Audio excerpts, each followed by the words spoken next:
La grâce et la paix du Seigneur soient avec vous. Encore mes chers amis, nous disons merci à notre Dieu pour sa bonté, sa fidélité et surtout pour cette merveilleuse journée que nous avions passée sous sa main puissante, dans son amour et dans sa miséricorde. Je vous salue dans le nom de Jésus-Christ qui nous a rendu, qui nous a donné grâce, qui nous a fait grâce afin que nous soyons toujours à ses pieds, car c'est là que se trouve la victoire, et la victoire en abondance. Je vous salue là où vous vous trouvez. C'est notre rendez-vous. Quelle heure est-il à l'horloge de la parole de Dieu? Il fait noir, le temps est très avancé, donc il est important de savoir quelle heure est-il afin que nous soyons en mesure de continuer à mener une vie qui soit conforme à la volonté de notre Seigneur, parce que notre espérance, c'est d'être avec lui lors de son retour. Parce que sous peu, le son de la trompette retentira, et les morts en Christ, plus particulièrement l'Église, et ceux-là qui sont morts et ceux-là qui sont encore vivants, à ce moment-là, eh bien, ensemble, nous serons changés, transformés pour partir à la rencontre du Seigneur dans les airs. Donc, c'est là notre merveilleuse espérance. Et c'est pour cela que tous les enfants du Seigneur ont toujours le sourire sur les lèvres. Pourquoi? C'est parce que cette espérance, personne ne peut nous la ravir.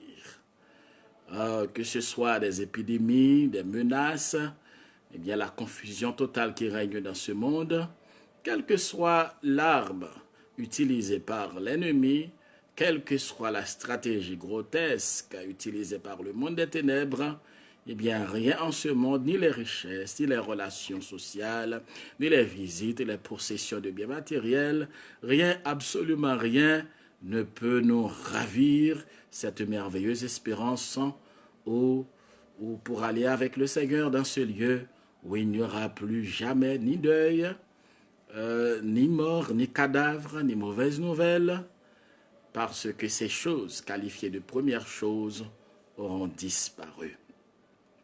Prions le Seigneur. Seigneur, nous te remercions. Nous te remercions infiniment, Seigneur, pour ta bonté, ta fidélité, ta grâce, ton amour. Nous te disons merci, oh Dieu, pour les merveilles que tu as déjà accomplies dans la vie de tes enfants. Merci, Céleste Père, de ce que tu nous as déjà dit, que toutes choses concourent au bien de ceux qui aiment Dieu. Et nous savons, Seigneur, que rien de ce qui se passe dans ce monde n'a la capacité de nous ravir la foi. Pourquoi? C'est parce que tu as payé la dette de nos péchés sur le bois du calvaire. Merci pour ta parole, ô Dieu, qui est notre source, oui, notre source de bénédiction, de résistance, Seigneur. Lorsque nous sommes près de tomber, lorsque, Seigneur, nous ne savons que faire, que dire, ta parole est notre source de grâce. C'est pour cela que nous comprenons que l'apôtre Paul a pu dire, lorsqu'il s'approchait du fleuve de la mort, il a déclaré que j'ai combattu le bon combat, j'ai achevé la course et j'ai gardé la foi. S'il a pu dire ça, c'est parce qu'il a pu toujours trouver du réconfort dans ta parole. Car ta parole, non seulement elle est pour nous une épée de l'esprit, une arme offensive et défensive, mais ta parole est une lampe et une lumière. C'est grâce à ta parole qui fait que tous tes serviteurs sont toujours dans la foi. Oui, Céleste Père, pourquoi? C'est parce que cette foi que nous avons, que tu nous as donnée, elle est fondée sur les vertus de ta parole. Et nous t'en remercions infiniment, ô Dieu, toi, foi saint, d'être avec nous ce soir, Seigneur, car sans toi, nous ne pouvons rien faire. D'aide nous bénir tes serviteurs, tes servantes où qu'ils se trouvent, Seigneur.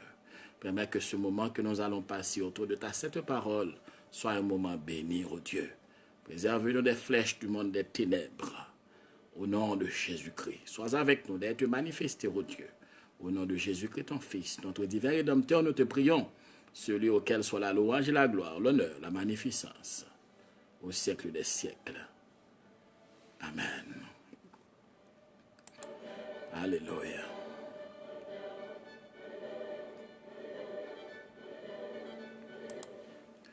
Mes chers amis, encore, je vous salue dans le nom de Jésus-Christ. Nous n'oublions pas là où nous étions arrivés. Il y a de cela quelque temps que nous sommes en train de traiter pour vous. Quelle heure est-il alors l'heure des Saintes Écritures, à l'heure de la parole de Dieu? Parce que non seulement la parole de Dieu est pour nous une source de réconfort, de grâce, de puissance, eh bien la parole de Dieu est aussi pour nous une source de victoire. Et lorsque nous nous sentons perdus dans les méandres de ce monde, nous ne savons que faire, nous ne savons où mettre les pieds, eh bien c'est dans ta parole que nous allons nous réfugier. C'est dans ta parole que nous allons chercher à savoir, mais quelle heure est-il? Lorsque l'ennemi vient insuffler à nos oreilles des paroles de découragement, des paroles d'inquiétude, des propos, il vient soulever les soucis de la vie pour nous faire reculer sur le chemin de l'éternité et pour nous faire perdre, pour nous faire naufrage. Quant à la foi, c'est la parole du Seigneur qui constitue pour nous un bouclier inexpugnable, car c'est grâce à ce bouclier que nous avons la vie et la vie en abondance. Nous traitons quelle heure est-il à l'horloge des Saintes Écritures.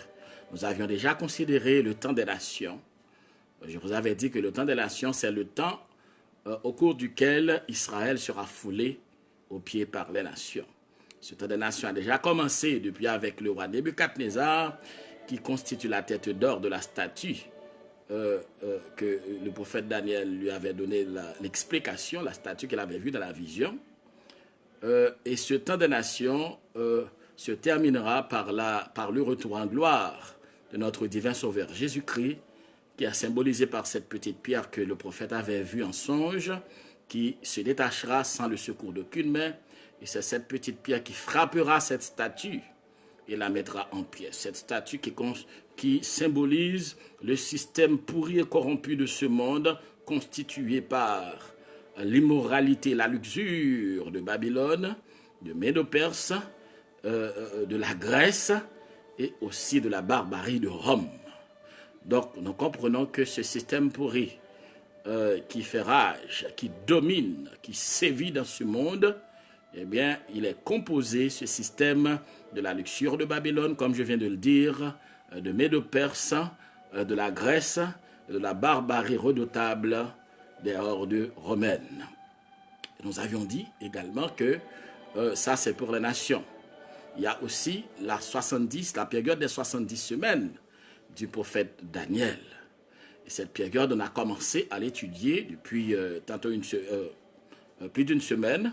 On a commencé à l'étudier cette période de 70 semaines qui a commencé depuis avec le décret qu'avait fait sortir, qu'avait signé le roi Artaxerxès, ce décret qui avait ordonné au gouverneur Néhémie, qui avait nommé Néhémie gouverneur de Juda, et ce décret lui avait également donné l'autorisation, la permission de retourner à Jérusalem pour reconstruire les murailles et tout le contenu de la ville de Jérusalem. Cela devait durer 49 ans, donc c'était la première partie de cette prophétie qui est constituée de 7 semaines, cette première partie qui, 7 semaines, 49 ans. La deuxième partie qui avait commencé du coup avec la fin de l'Empire médo-perse jusqu'à l'entrée de Jésus à Jérusalem. Cette deuxième partie était dominée, en fait il y avait beaucoup de sang qui avait été versé, beaucoup de guerres, plus particulièrement avec Alexandre le Grand, qui avait vaincu le roi Artaxerxès et qui ne pouvait se satisfaire parce qu'il avait un goût insatiable de pouvoir et de puissance. Et le règne d'Alexandre le Grand était symbolisé par cet animal qui courait à toute vitesse sans toucher le sol. Cet animal que le prophète Daniel avait vu en songe. Donc Alexandre le Grand, pour asseoir son royaume, pour élargir son empire, eh bien, il se trouvait dans l'obligation de faire la guerre, de verser beaucoup de sang. Il est allé en Égypte, il s'est fait nommer pharaon. Il est allé à Babylone, il s'est fait nommer roi. Donc il a parcouru le monde d'alors afin d'asseoir ce vaste empire qui était l'empire grec. cette deuxième période était aussi caractérisée par une période de silence. Le Seigneur avait gardé le silence pendant près de 400 ans. Oui, un silence durant lequel eh bien, le Seigneur n'avait suscité aucun prophète, parce que le prophète Malachie était le dernier prophète, parce que le dernier prophète qui avait exercé son ministère eh bien, avant cette période de silence, alors que le prophète Malachie avait exercé son ministère durant même une absence de plus de 12 ans eh bien, du gouverneur Néhémie à Jérusalem. Donc cette deuxième période était marquée par ce silence très significatif que le Seigneur avait observé, et ce silence qui va être rompu par le ministère de Jean-Baptiste. Et cette période était aussi marquée non seulement par ce silence, mais comme je l'ai dit tantôt, beaucoup de sang avait été versé parce que l'Empire grec voulait asseoir son royaume. Mais il y avait également surtout Antiochus Épiphane, lui qui était un type de l'Antichrist. Donc cette deuxième période était aussi marquée par l'arrivée au pouvoir de cette petite corne qui était Antiochus Épiphane, qui a fait des choses vraiment inimaginables, et c'est en ce sens-là qu'il était un type de l'Antichrist qui doit venir à la fin des temps et qui sera détruit aussi par le souffle de la bouche de notre divin Rédempteur Jésus-Christ. Donc Antiochus Épiphane avait fait des choses abominables.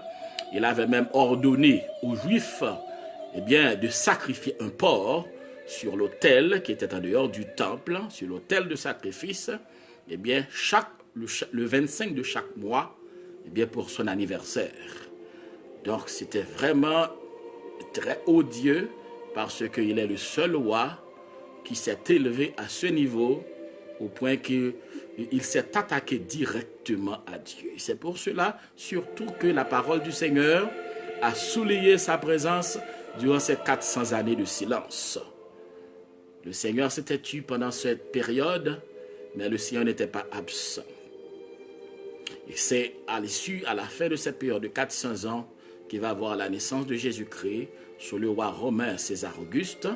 Et quelques années plus tard, le Seigneur va se révéler en tant que roi d'Israël lorsqu'il faisait son entrée triomphale à Jérusalem.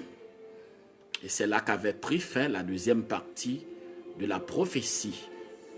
Donc on était arrivé à ce moment-là à la 69e année, 69e semaine, à la 69e semaine.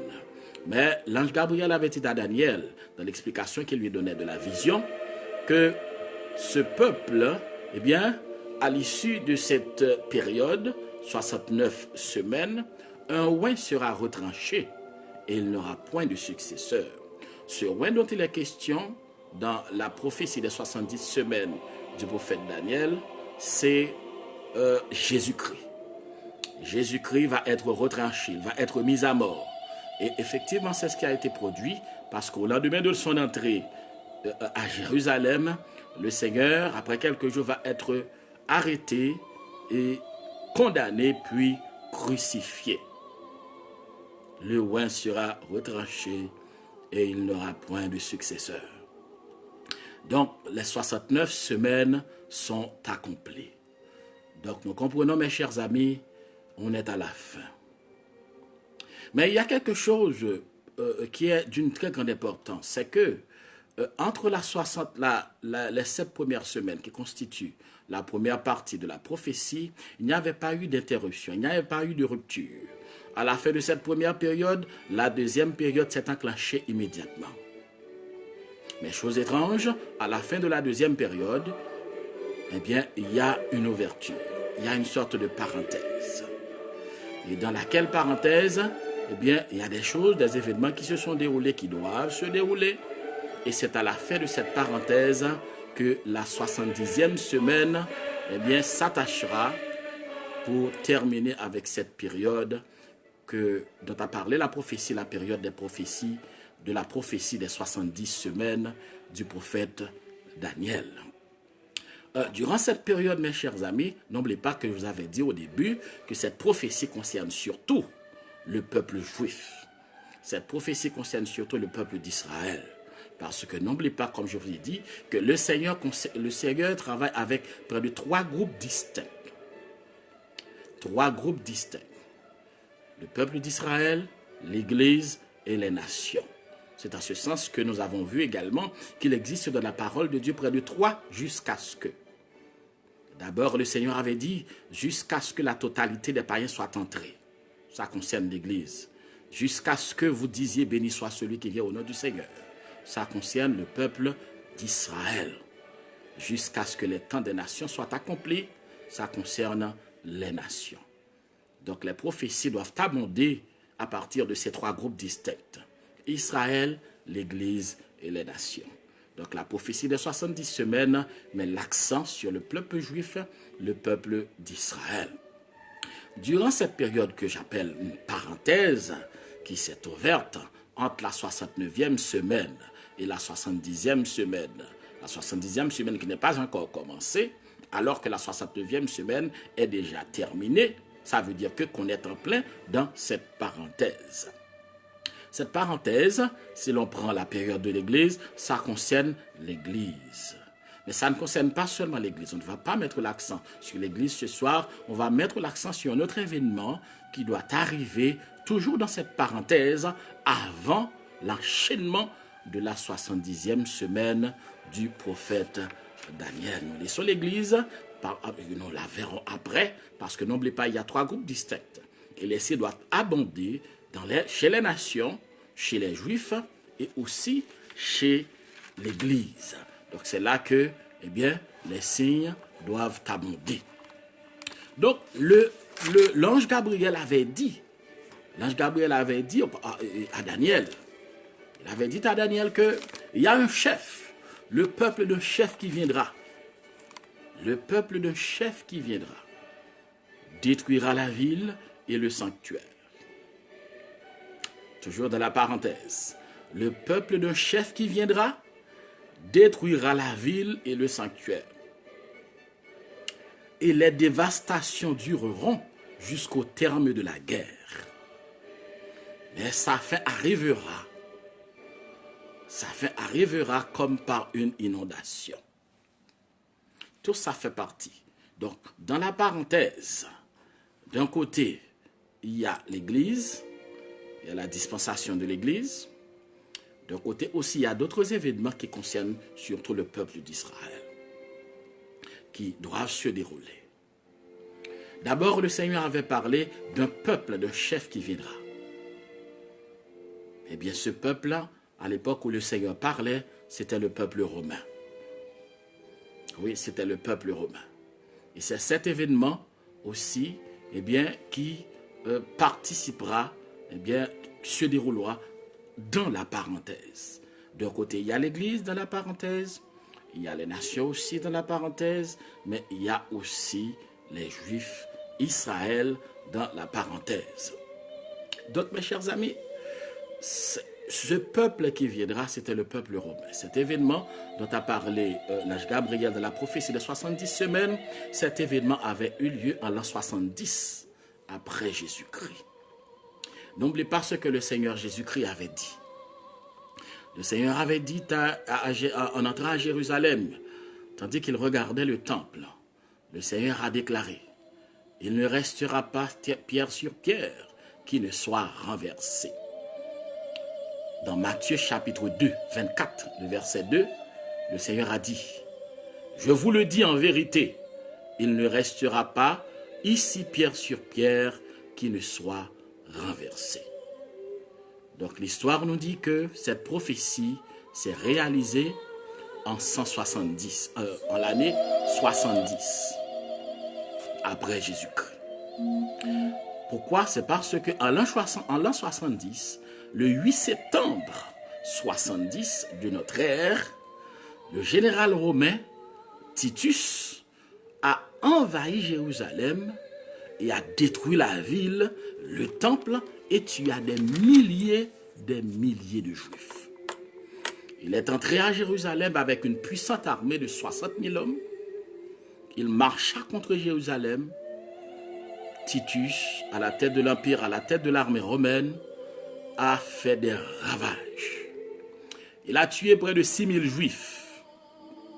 Parce que 6000 juifs moururent au combat. Il a vendu comme esclaves près de 30 000 juifs. Il a tué plus de 1200 vieillards qui furent exécutés de sa propre main. Et l'histoire nous dit que bien avant l'intervention de Titus, il y a eu un siège à Jérusalem. Et ce siège avait été opéré par le père du général Titus, le général Vespasien. Et ce général Vespasien allait laisser le champ de bataille. Pourquoi? C'est parce que à cette époque, il avait été mis au courant de la mort du César Néron. Donc, et après la mort de César Néron, donc il s'est déplacé et a laissé la commande de son armée entre les mains de son fils qui était le général Titus. Et on dit que durant le siège qu'avait opéré Vespasien de Jérusalem, près de 600 000 cadavres avaient été jetés en dehors de la ville, des gens qui mouraient de toutes sortes de maux. Mais n'oubliez pas que les Juifs avaient dit, lors de la mort de Jésus-Christ, lors du procès de Jésus-Christ, les Juifs avaient dit que son sang retombe sur nous et sur nos enfants. Matthieu chapitre 27, le verset 25.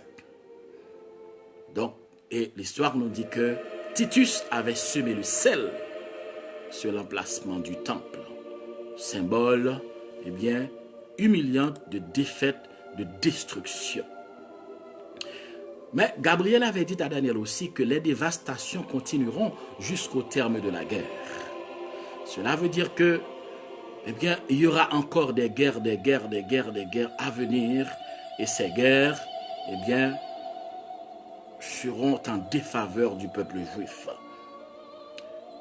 Les persécutions, et c'est ce qui est arrivé vraiment, parce que même après l'invasion de Titus à l'an 70, il y a encore eu des persécutions dans la suite des ans. Notamment, l'Allemagne nazie tout récemment, il faut dire, parce qu'il y a beaucoup d'autres persécutions des Juifs, l'Allemagne nazie a tué près de 6 millions de Juifs, ce qu'on appelle la Shoah. Et qui est en fait, on commémore ça chaque année, la Shoah. A tué plus de 6 millions de Juifs. Il y a également la guerre en 1948. 1948, après que l'ONU eut reconnu l'indépendance de l'État juif, il y a eu des guerres. Il y a eu des guerres en 1967. Et c'est à l'issue de cette guerre qu'Israël avait reconquis la ville sainte, la ville de Jérusalem. 1970 va avoir d'autres guerres. Dans les années 80, il va y avoir des guerres. Il va y avoir des guerres avec les Arabes, guerre avec les Palestiniens. Et selon ce qu'avait dit l'ange Gabriel, le prophète Daniel, cette situation durera jusqu'à la fin. Donc jusqu'au retour en gloire du Messie, du vrai Messie. Et ce n'est pas encore terminé, parce que bien avant, la Bible nous parle d'une grande guerre, à laquelle Israël devra faire face. Dans Ézéchiel chapitre 38, la Bible nous dit que Gog, célèbre roi, fera une coalition de nations pour s'attaquer à Jérusalem. Ézéchiel chapitre 8, du verset 1er à 7, on nous dit que, à la tête de cette coalition, il y aura Rosh, Méchec, Moscou et Tubal. Ces personnages ont eu des parcours, ont eu des itinéraires pas trop différents au travers de l'histoire. D'ailleurs, d'abord, Rosh, c'est la Russie, Méchec, c'est Moscou, et Tubal, il y a une ville en Russie qui s'appelle Tobolski. Donc, on comprend que, et le Seigneur avait dit à Ézéchiel que cette armée, Gog, se trouvera dans l'extrême nord d'Israël. Donc, dans l'extrême nord d'Israël, il y a une grande puissance. Et cette grande puissance n'est autre que l'armée rouge, la Russie. Et dans les années 80, Ariel Sharon, un ancien premier ministre, ancien général de l'armée d'Israël, eh bien, avait déclaré que la prochaine guerre sera contre les Russes. Et les Russes ont déjà une armée très puissante. Elle sera accompagnée d'une grande coalition face à la petite armée d'Israël. Mais le Seigneur a déclaré par le truchement de son prophète Ézéchiel qu'en ce jour-là, c'est lui qui combattra. Ézéchiel 38, versets 22 à 23, le Seigneur déclare: la grandeur du Dieu d'Israël se manifestera. Donc, on comprend, mes chers amis, que, comme avait dit le prophète en l'âge Gabriel à Daniel, dans la prophétie des 70 semaines, durant cette parenthèse, dit que cette situation de dévastation, de guerre à n'en plus finir, durera jusqu'à la fin. Cela veut dire jusqu'au retour du Messie, jusqu'au retour en gloire de Jésus-Christ. C'est pour cela qu'au moment où nous vivons, au moment où nous te parlons, mes chers amis, nous vous parlons, il y a beaucoup, il y a une sorte de fatigue. Il y a tellement de guerres, tellement de tueries, tellement de massacres. On soupire après une paix. Oui, on soupire après une paix. Même si elle est éphémère, on soupire après une paix. Donc c'est pour cela qu'on comprend que ni les Juifs, ni les autres nations, arabes, palestiniens et les autres, soupirent après une paix. Ils font des démarches par-ci et par-là afin de trouver un moyen, n'importe quel moyen qui puisse leur accorder la paix. Et c'est en ce sens-là qu'ils se feront piéger par l'Antichrist. On comprend que partout, on veut des alliances de paix. On veut la paix. Les touristes veulent la paix. Les Juifs veulent la paix. Les Palestiniens et les Russes dans le monde entier, on soupire après une paix.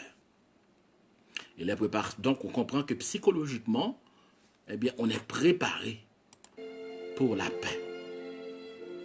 Et c'est en ce sens que la Bible nous dit qu'une alliance, qu'un grand chef viendra, le chef de cette nation qui avait fait des ravages, on nous dit que ce chef viendra et il conclura une alliance avec plusieurs. Donc on comprend du coup que ce chef n'est autre, c'est quelqu'un qui sera issu de l'Empire romain. Donc c'est là que je vous avais dit qu'il va y avoir un croisement entre les prophéties des nations, la grande statue, et également la prophétie des 70 semaines. Donc ce type-là, ce personnage, sera issu des 10 orteils de la statue pour chez la nation, mais également il viendra proposer son service à Israël, aux Juifs, qui sont déjà fatigués par des années de guerre, des années de tuerie, d'insécurité de toutes sortes. Ils se feront avoir. Pourquoi? Parce qu'ils n'avaient pas accepté l'offre que le vrai Messie leur avait faite. N'oubliez pas ce que le Seigneur Jésus avait déclaré. Je suis venu au nom de mon Père et vous ne m'avez pas reçu. Mais viendra un homme, il viendra en son propre nom, mais vous le recevrez. Donc ce type-là sera, lorsqu'il viendra, les Juifs le recevront. Parce qu'ils seront tellement fatigués par des années de paix et de tuerie. Et jusqu'à présent, ils ne se rendent pas compte que toutes ces choses leur sont arrivées parce qu'ils ont rejeté leur roi, leur Messie qui est déjà venu. Donc, quelle heure est-il? Alors, l'heure des Saintes Écritures, l'heure qu'il est, mes chers amis, chez les Juifs, c'est qu'il y a beaucoup de préparatifs qui se font. Depuis 1948, en passant par 1967, lorsque le peuple juif, à l'issue d'une guerre, ce qu'on appelle la guerre des 6 jours, avait vaillamment reconquis Jérusalem, parce qu'on s'attendait à avoir un carnage, parce qu'on ne pouvait pas imaginer que cette petite armée que possédait Israël à ce moment-là pouvait affronter plus de 6 nations. Et cette guerre n'avait pas duré 10 ans ni 4 ans, mais cette guerre avait duré 6 jours. Et en 6 jours, cette petite armée d'Israël a terrassé la puissante armée égyptienne, l'armée jordanienne, l'armée syrienne et toutes les armées arabes avaient connu une défaite cinglante. Encore une fois, des journalistes de cette époque ont déclaré que, encore une fois, Goliath a mordu la poussière devant David. Ce qu'ils ont oublié de dire, c'est que David n'avait pas remporté la victoire sur Goliath par sa propre force. David avait été victorieux de Goliath parce qu'il y avait Sabaoth combattait en sa faveur. Donc, c'est l'heure qu'il est actuellement chez les Juifs. À l'horloge d'Israël, mes chers amis, il y a des préparatifs énormes et les préparatifs vont bon train pour la réalisation, pour la réception, pour l'accueil du Messie. Parce qu'ils attendent encore leur Messie. Et c'est là qu'ils vont se faire piéger par l'Antichrist. Le plan pour un nouveau temple est déjà fin prêt. Au point que le président américain qui s'était rendu là-bas en Israël, il y a de cela 2 ans, on lui avait montré le plan de la construction d'un nouveau temple. Et la tentative aussi d'un plan récemment conçu par le président américain qui s'est conseillé pour mettre fin au conflit qu'il y a en Israël. C'est vrai, ce plan a été rejeté. Mais cela veut dire que l'alliance qui sera conclue par cet impie, l'homme du péché, par l'Antichrist, n'est pas trop loin. Parce que si cette alliance est rejetée, une autre alliance viendra sous peu. Et l'alliance qui réussira selon la parole de Dieu, ce sera l'alliance, la fausse alliance de l'Antichrist, qui usera de ruse et de beaucoup d'astuces pour se faire accepter des Juifs. Et la réunion mondiale qui devait avoir lieu cette année à Rome, ce 14 mai, et ce qui est étrange et beaucoup de personnes n'ont pas remarqué, c'est que cette réunion qui était fixée pour le 14 mai de cette année, il faut dire que cette réunion est reportée pour le mois d'octobre. Le 14 mai, c'est l'anniversaire de la reconnaissance d'Israël comme État. Donc on comprend que le 14 mai avait été choisi à bon escient, ce n'était pas un hasard, pour la signature et le lancement officiel d'un pacte éducatif. Donc dès qu'il y a pacte, il y a idée d'alliance, il y a idée de contrat.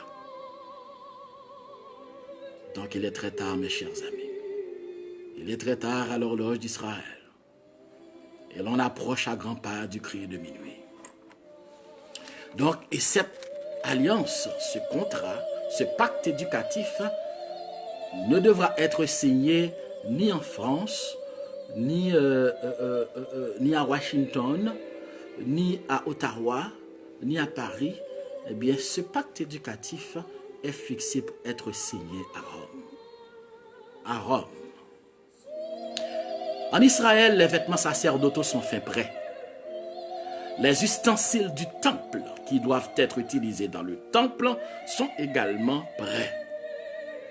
Et de nombreux Juifs sont déjà retournés en Israël. Et plusieurs rabbins font beaucoup de préparatifs parce que selon leur compréhension des Saintes Écritures, plus particulièrement la Torah, le retour du Messie, la venue du Messie n'est pas trop loin. Le pays d'Israël fleurit. N'oubliez pas ce que le Seigneur avait dit dans Matthieu 24. Dès que tu vois que le figuier commence à fleurir, il faut te mettre en tête que l'été est proche. Le figuier a commencé à fleurir depuis quelques décennies. Actuellement, le figuier fait partie des puissances nucléaires et des grandes puissances. Le Tsahal, l'armée d'Israël, fait partie des armées les plus puissantes du monde. Et les rabbins juifs, beaucoup de rabbins juifs, de docteurs de la loi, des gens qui sont des spécialistes de la Torah, qu'est-ce qu'ils ont pu voir? Beaucoup d'entre eux ont eu des révélations concernant le Messie. Et il y en a qui ont déjà dit que Dieu leur a révélé que le Messie n'est autre que Jésus-Christ. Mais la nation d'Israël ne croit pas encore en Jésus-Christ. Et c'est pour cela qu'ils se feront avoir par le faux Messie que sera l'Antichrist. C'est à ce moment-là, lorsque ce faux Messie se fera, eh bien, se présentera, il signera, il conclura une alliance avec plusieurs. L'Église du Seigneur étant enlevée, et c'est à ce moment-là aussi que l'angoisse qu'on s'ouvrira, l'angoisse débutera pour Jacob. Ce qu'on appelle le temps de la grande tribulation. Vous comprenez que le temps des nations se croise avec la 70 semaines. Parce que la grande tribulation concernera Israël, parce qu'il a rejeté son Messie, et aussi les nations.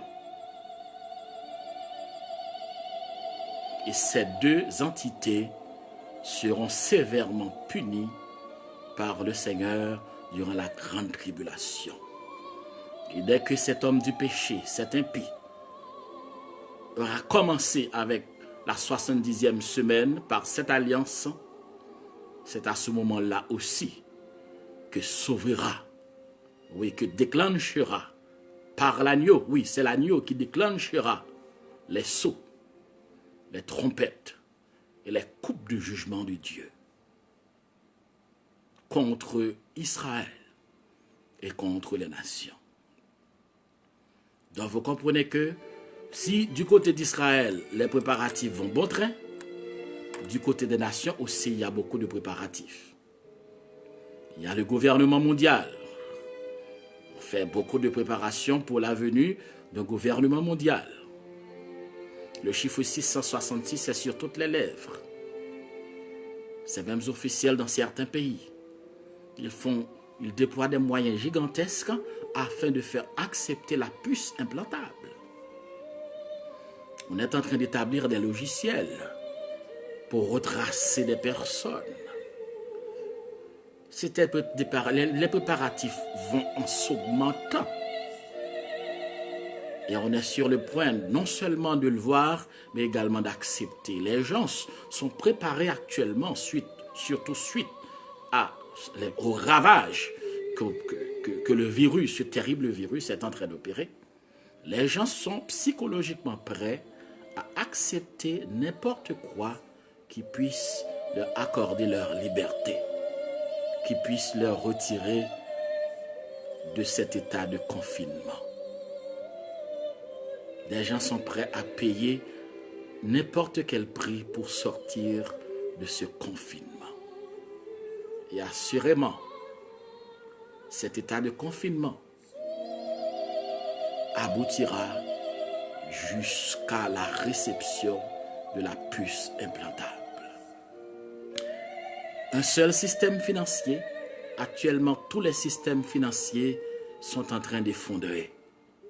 Le système financier des capitalistes, le système financier des pays du Nord, du Sud, tous les systèmes financiers.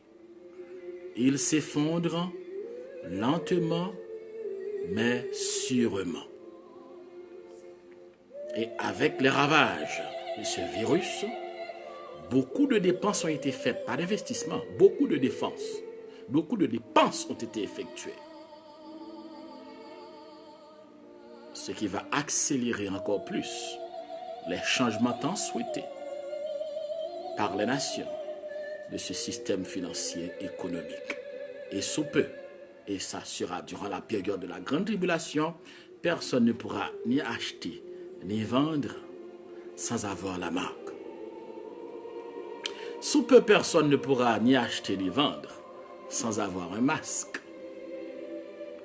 Sous peu, personne ne pourra ni acheter ni vendre sans avoir fait le test.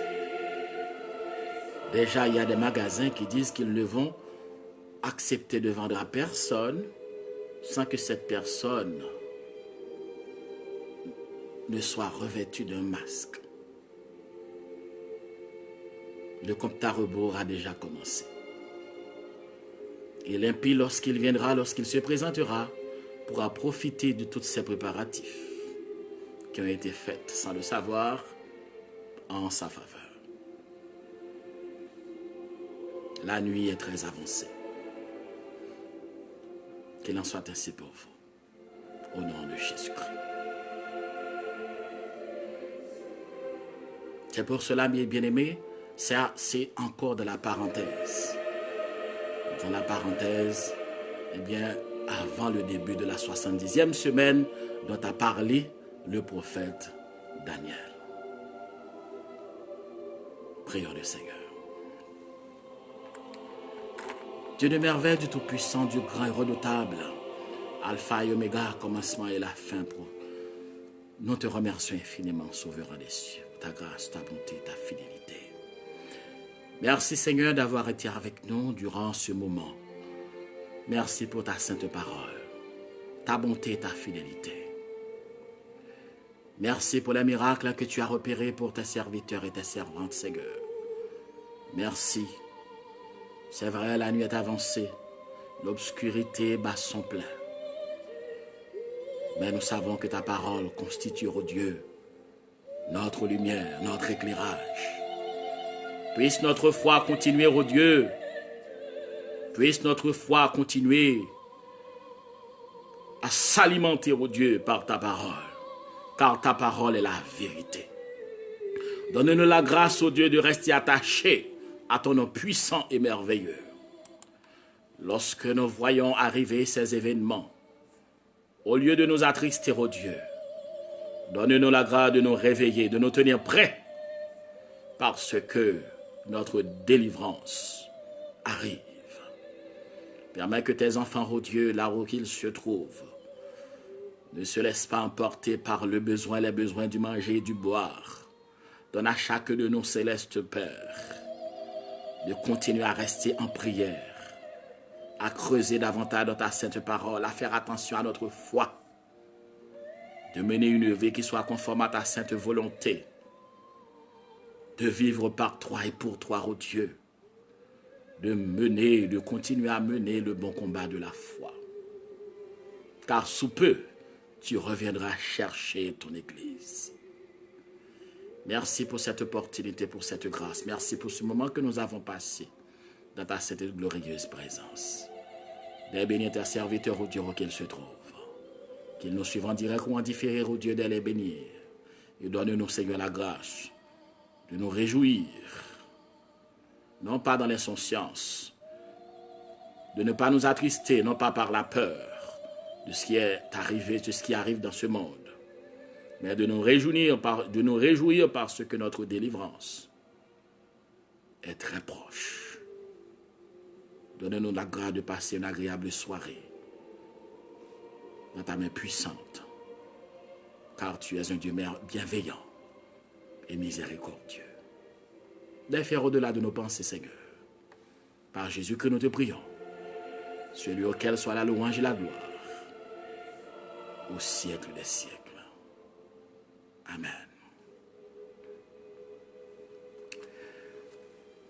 Nous sommes dans la parenthèse, mes chers amis, comme je vous avais dit, qu'à l'issue, après la fin de la deuxième partie de la prophétie du prophète Daniel, la deuxième partie, cela veut dire que la 69e semaine étant déjà achevée, nous nous trouvons dans une parenthèse qui concerne l'Église, aussi Israël.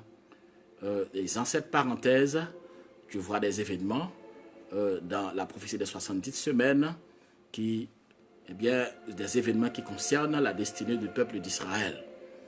Mais il y a encore un autre événement dont nous parlerons bientôt, c'est la dispensation de l'Église, la période de l'Église.